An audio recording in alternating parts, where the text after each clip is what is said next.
Boom shakalaka, what's going on everybody? Randall here from Crypto Love. Happy Monday. Thank God it's Monday. It is Monday, June 4th, 2018. We have some cryptocurrency news for you today. Now, in the news today, Microsoft buys GitHub. Son of a gun. You know, GitHub was something worthwhile, and now it's owned by Microsoft. Also, ZenCash has a 51% attack. Ugh, man, that's just like all... Every week there's another 51% attack. Also, EOS mainnet launch went over pretty well. So we'll cover all those things. Before we do, just want to say thank you to everyone subscribing. Thank you to everyone nuking the shit out of that like button. If you guys want to win one of these sweet shirts, make sure you comment on this video and every other video. Enter for your chance to win, which I'll give away at the end of this video. And tomorrow night, instead of having a late night live stream, we're going to have a special live stream with Keith Waring. So, cool live stream to look forward to tomorrow night at 5 p.m. Eastern Time. Now, looking at the markets. Woo! It's pretty much like it was on Friday. You could just watch my Friday video. It's the same exact thing as it was Friday. Pretty much, market cap was where it was, right around $330 billion. Bitcoin dominance was a little bit higher. It was closer to 39%. But you know, Bitcoin was pretty much right where it was, right around 7,500. Ethereum was just under 600. Ripple was right around 65 cents. Nothing changed if you fell asleep on Friday and woke up today. However, if you were awake for the weekend, we did see a little bit of a pump, and things were looking pretty nice. Now, EOS, after the mainnet launch, saw a little bit of price increase now. Prices coming back down. Well, over the weekend, for those of you who were paying attention, we did see some price action going up, all right? So from a low of $7,000 all the way up to a high of almost $7,800, then coming back down, finding support at the 365-day moving average. But one thing that I mentioned in another video was that there was a bullish cross on the MACD. So, because I'm doing that MACD trading challenge between Bitcoin and DAY, I switched over from DAY to Bitcoin. Because there's no liquidity on the BuyBox network and the order book is like super duper thin, I'm no longer going to be doing that on BuyBox. Probably just going to put it to Binance. But, you know, that's the trading. And so far, it looked good because I sold up here when Bitcoin was like 98,000, yeah, right, we wish, 9,600, and then I bought in back down here when it was somewhere around 7,500. So, you know, seems to be working so far, but we'll see how it works in the future. Anyways, where's Bitcoin going to? Some people think maybe like 7,200, maybe 7,000. Some people even think maybe 5,700. I don't think it's still going down that low, but it could. If you take a look over the long of things, we're finding pretty good support at this $7,000 mark. That seems to be where we're finding a good amount of support. Doesn't seem to be breaking below there, except for the one time where it went down to $6,000. Now, today is the 29th anniversary of the Tiananmen Square massacre, where more than 10,000 peaceful protesters lost their lives. Okay? Crypto isn't about Lambos, even though, I mean, for all those people who thought that crypto was about Lambos, it's not. It's about revolution. All right? The end of the ability of governments to print money at will and wage war on others. Hell yeah. Now cryptocurrencies can just print money at will. Right?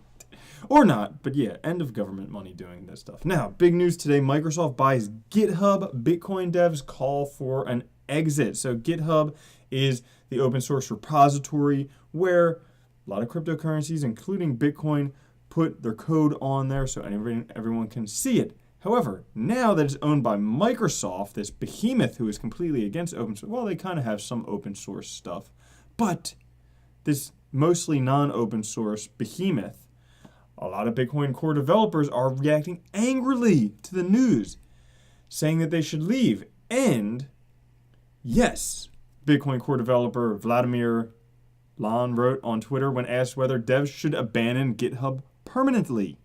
I agree with that. No real hurry, but I expect this is the beginning of a long, painful road of GitHub towards obsolescence, possibly ending the same way as Codeplex did. So yeah, a lot of people probably leaving GitHub. I would too. I wouldn't want that owned by Microsoft. That would be, I mean, just look at what happened with WhatsApp when Facebook bought it. Nobody wants to use it anymore. They all just use Telegram instead. Kind of something similar to that. In the future, Bitcoin development could move to rival independent service GitLab, a trending hashtag moving to GitLab, already doing the rounds online. So that's where things could be going. A lot of people are moving their repositories there. We'll see what happens with that. But yeah, Microsoft, ugh. Other big news this week, ZenCash under a 51% attack. Now, I think the attack is over, but it started on June 2nd, so a couple days ago at 10:43 p.m. Eastern Daylight Time. The programmer escaped with over $550,000 worth of ZenCash, so 19,000 ZenCash tokens he got away with. And it's reasonable to accept that the hack cost less than the value of ZenCash. Yeah, no kidding. These kinds of assaults have been happening a lot recently, like with Verge, with Bitcoin Gold, with Electroneum. And, I mean, it's no surprise that they do, because you can just go to this website, cryptowith51.app, and find out the cost of your own 51% attack. You can just go and 51% attack the shit out of anyone that you want to. You could go for $800 an hour. You could do one on Bitcoin Private. For $541 an hour, you could do it on Game Credits, $436 on Ubique. Or if you're really stingy, you could just spend $44 an hour and go do a 51% attack on Einsteinium.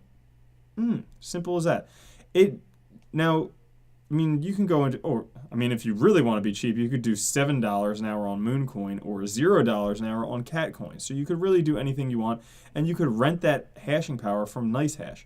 But this is something, not to say go do 51% attack on everything. Now, for those of you who don't know what a 51% attack is, that's where someone basically owns more than half of the nodes, whereas they can do basically not approve transactions and double spend whatever they want. So that 19,000 ZenCash tokens that were stolen were basically just double spent because there was a block with them in it, and then that block was denied, and then they had another block with them in it, and boom, have that in there twice.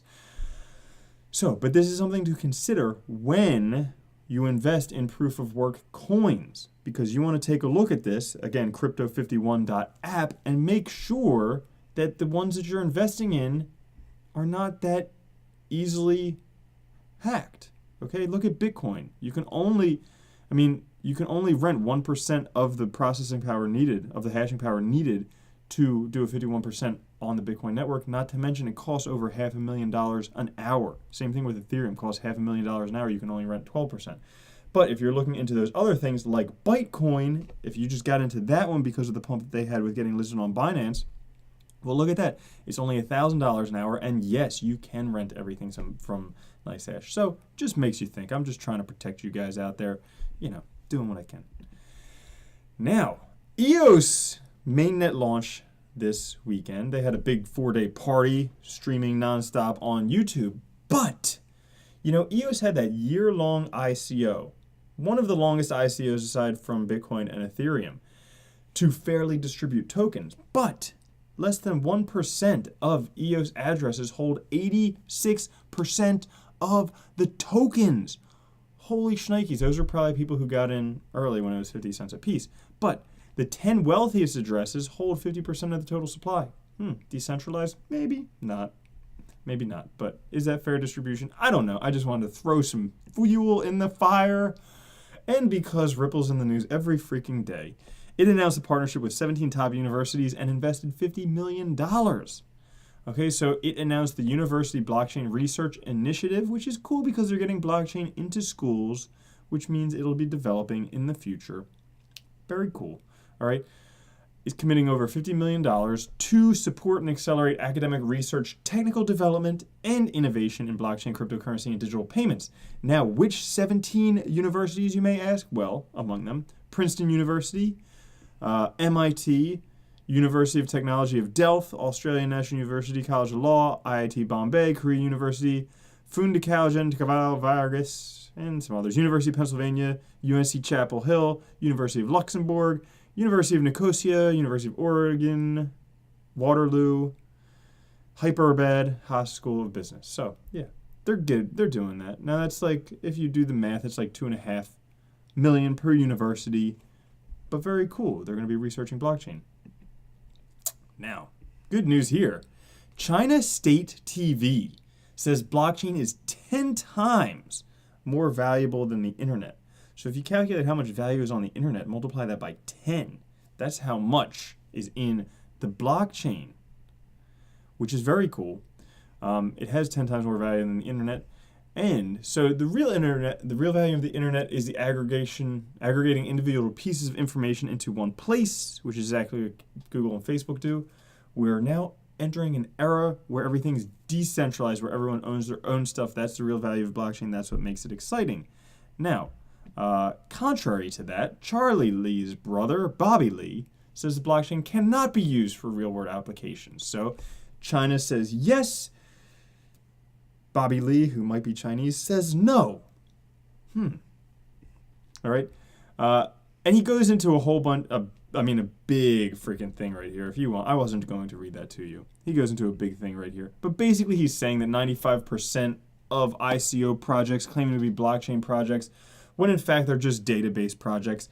Anybody who's been to a cryptocurrency conference recently knows that. Pretty much everybody just, they're like, we want to store kitten statues on the blockchain.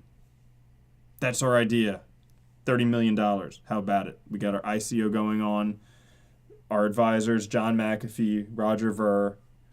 And so that's basically it. They're like, we're the first world's decentralized stone kitty factory on the blockchain. So yeah, basically that's what he's saying there. Not that much more worth saying about that.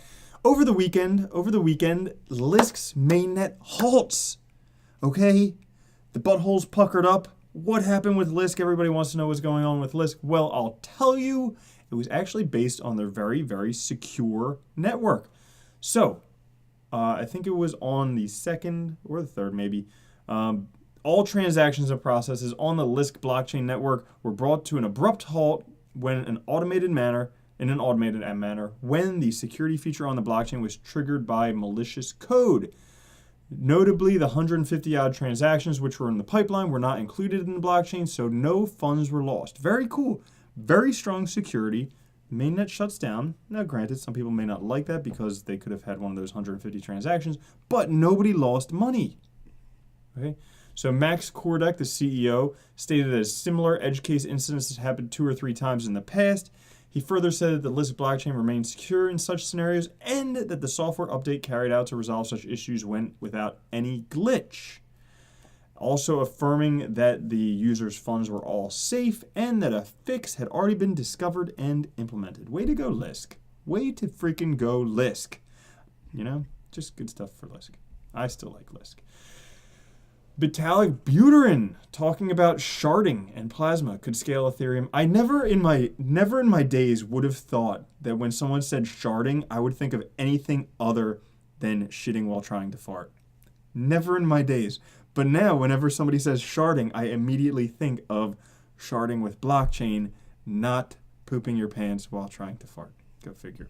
But he talks about how sharding could scale Ethereum by 10,000 times. Okay, so there was an Omi's Go event, a special AMA on May 30th.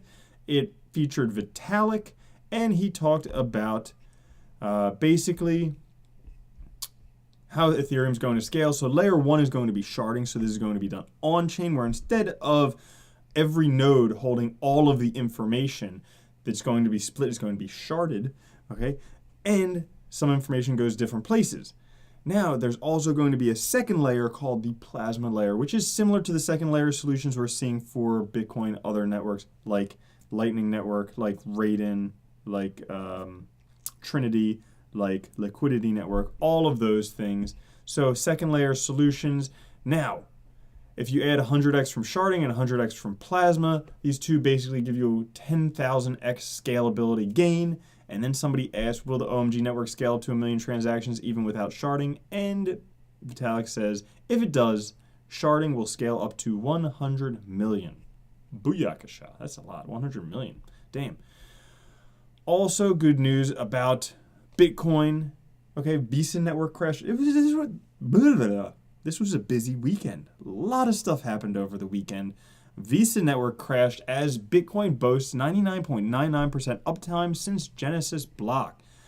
So the Visa payment system crashed, preventing credit card usage and payment processing across the entire EU, Ireland, and even the US, which makes you think the problem here, much larger than Visa, but it needs for an alternative like Bitcoin that is immune to such system failures. Definitely. We're getting there. Also in the news, a third of wealthy individuals are in or planning to enter the cryptocurrency market. Okay?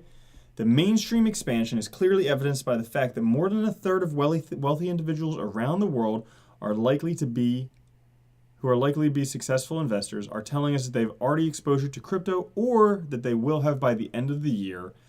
This was by the DeVere Group.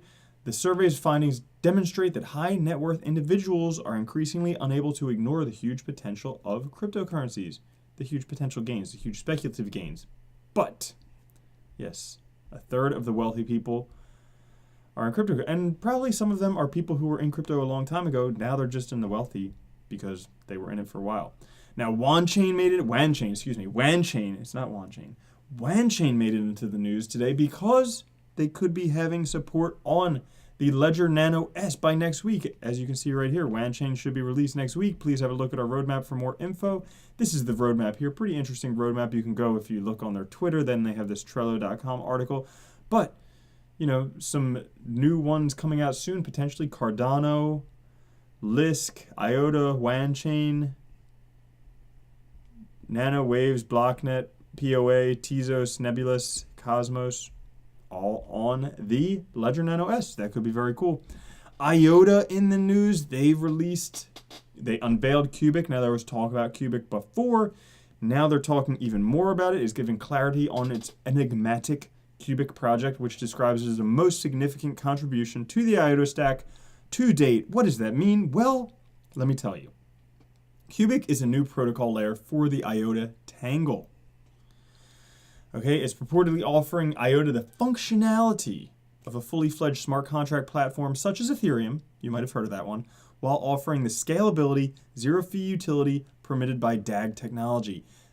That's something that, it's like free Ethereum, which could be pretty interesting, all right? So specifically, Cubic is a protocol that identifies IOTA's solution for quorum-based computations, including such constructs as Oracle machines, outsourced computations, and smart contracts.